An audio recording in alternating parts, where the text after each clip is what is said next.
Ағайынды Гриммдердің қызыл телпек ертегісі. Ертеде бір кішкене қыз болыпты. Жұрттың бәрі оны жақсы көреді екен. Әсіресе атасы немересін қатты еркелетіп, шаттандырып қуантуды ғана ойлайды екен. Бір күні атасы немересіне қызыл барқыттан тігілген бір қалпақ береді. Ол қалпақтың немересіне ұнағаны сондай басынан тастамай киіп жүреді екен. Содан былай жұрт қызды қызыл телпек деп атап кетіпті. Бірде қызды анасы шақырып алып: «Қызым, қызыл телпек, сен мына самса мен бір шөлмек сүтті әжеңе апарып берші. Бірақ байқа, жолда адасып кетіп жүрме», деді. «Жоқ, адаспаймын, жолды білемін. Бұрынғы сол білетін жолмен жүріп, әжеме барамын», деді қызыл телпек. «Дұрыс, ал тезірек бар. Жолда шөлмекті сындырып алма. Әжеңе барғанда бірінші аман ба әже деп амандас. Сонан соң мына самса мен сүтті бер», деді анасы. «Жарайды, солай істеймін», деді қызыл телпек. Сөйтті де жалғыз аяқ жолмен орманға барды. Қызға орманда бір қасқыр кездесті. «Амансың ба, қызыл телпек?» деді қасқыр. «Амансың ба, қасқыр аға?» «Қайда барасың?» «Әжеме барамын. Оған бір шөлмек сүтпенен самса апарамын». «Ал әжең қайда тұрады?» «Мына жолға түсіп біраз жүрсең, орман ішінде тұрған 3 түп ескі емен бар. Сол еменнің қасында менің әжем тұрады». «Түсіндім», деді қасқыр. «Әжесіне барса барсын, мен екеуін де бірге жеп қоямын», деп ойлады.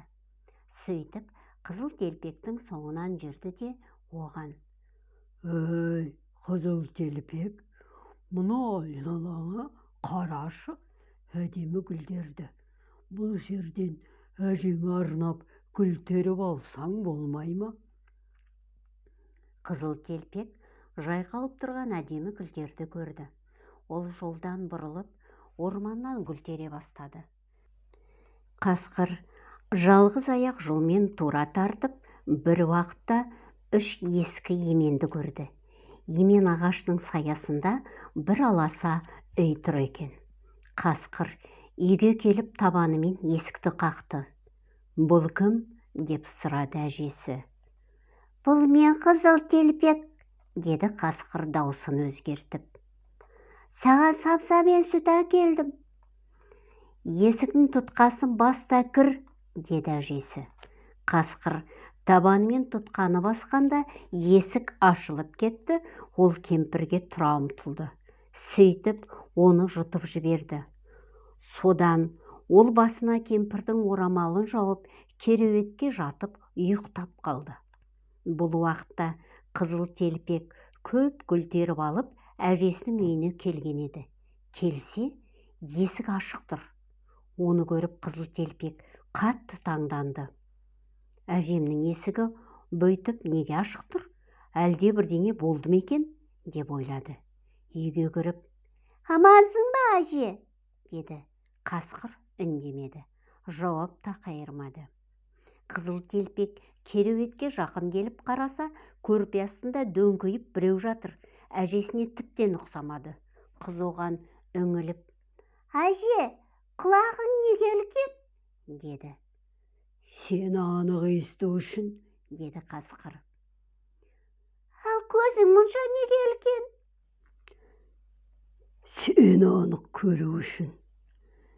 «Ал қолдарың неге үлкен?»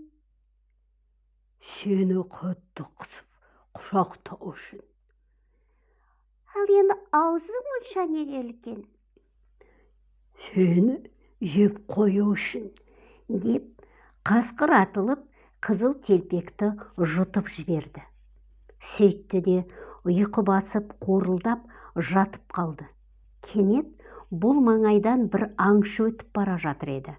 Ол қатты қорылды естіп, апырай, кемпір адам осылай қорылдай ма екен, кіріп көрейінші деп үйге кірсе, кемпір жоқ, кереуетте қасқыр ұйықтап жатыр.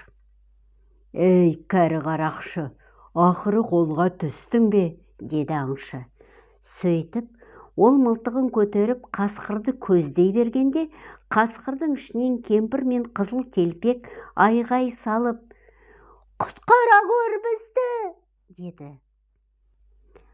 Аңшы қайшыны ала сала қасқырдың қарнын тіліп жібергенде, ішінен кемпір мен қызыл телпек шыға келді. «Ту, қорыққаным-ай! Қасқырдың іші тіпті қараңғы әрі тар екен. Аңшы, көп рахмет сізге!» деді қызыл телпек. Әжесі де аңшыға алғыс айтып, самса сыйлады. Аңшы самсаны жеді де қасқырды иығына салып алып үйіне қайтты.